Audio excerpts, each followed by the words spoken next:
And that brings me to the peanut gallery and some thoughts and the conundrum that the Detroit Tigers have with some veterans, some struggling veterans. The four guys on the screen: Jonathan Schoop, Jeimer Candelario, Robbie Grossman, and Tucker Barnhart. What do you do with these guys?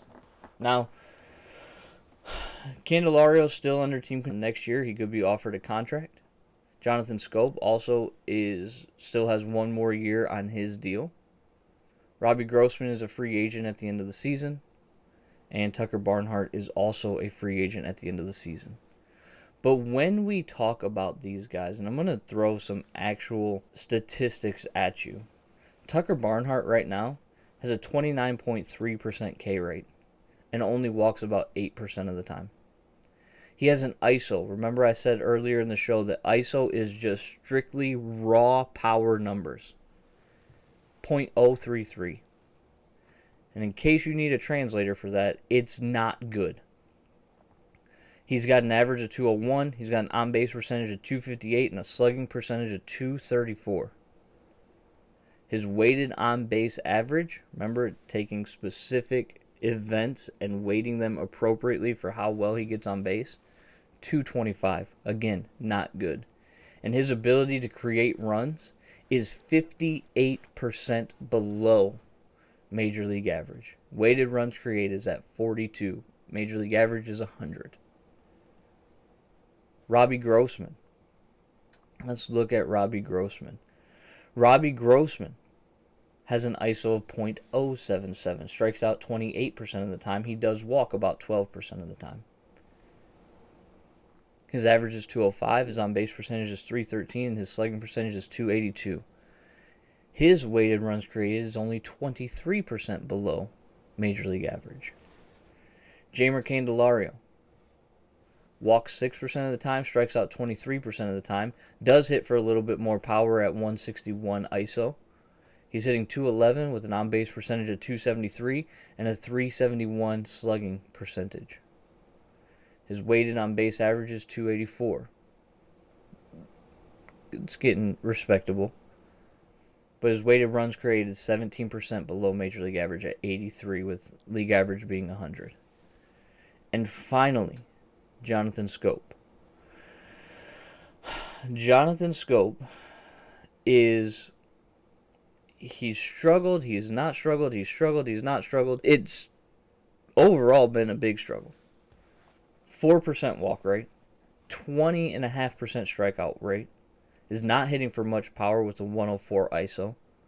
Is hitting 210 with a 246 on base percentage and a 314 slugging percentage. His weighted on base average again is getting too low at 246, and he is 44% below Major League average as far as weighted runs created. What do you do with these guys? What do you do with them? You can't send them down. They are all ineligible to be sent down to the minor leagues, and it wouldn't do anything anyway. But you got two guys here. Candelario, I think, is going to finish out the season with the Tigers, and then I believe he will not be offered a contract in 2023. All that will be dependent upon if they have somebody to replace him at third base, and the third base free agents for 2023 are not great. So maybe he does get one more chance. Jonathan Schoop most likely will not be DFA'd. Maybe potentially traded, but I mean that would be, we're talking about being traded for a pack of Big League Chew. Still owed money next year. I don't know. But I do think that he at least finishes the season with the Tigers. Now, Robbie Grossman, as much as I hate to say it, is probably looking at a DFA. The outfield is crowded as it is. You got 5 guys for 3 spots right now. It's crowded. Most likely, Grossman's going to see a DFA. Tucker Barnhart should be replaced by Eric Haas moving forward, and could be a good backup catcher position, and could potentially even be a piece in a trade for a team that maybe is looking for a good defensive catcher because he's just not hitting the ball.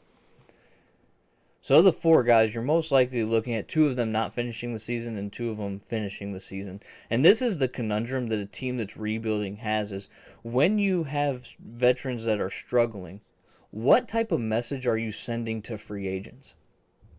Because if you just automatically cut a veteran that's struggling, DFA him or whatever, that can create a problem for potential free agents in the way that you treat veterans. But at the same time, it's like walking this fine line because you have young guys that need consistent run to see what you have.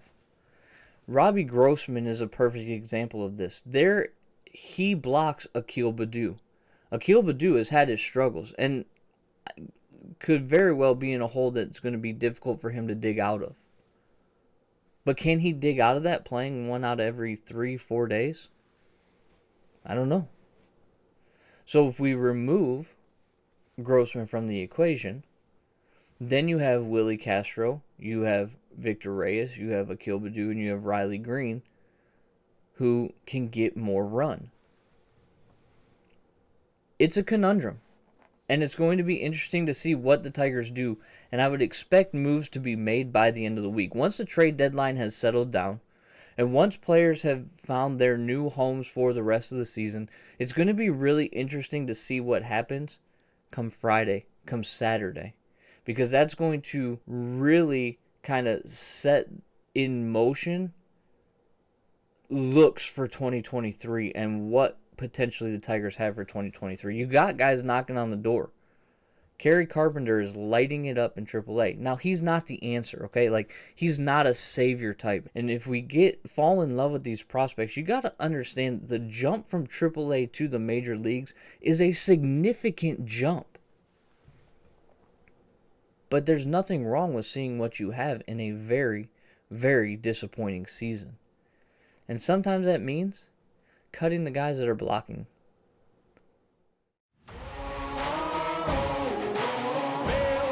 I'ma get it, you know I be on the way. Yeah. You know I be on the way.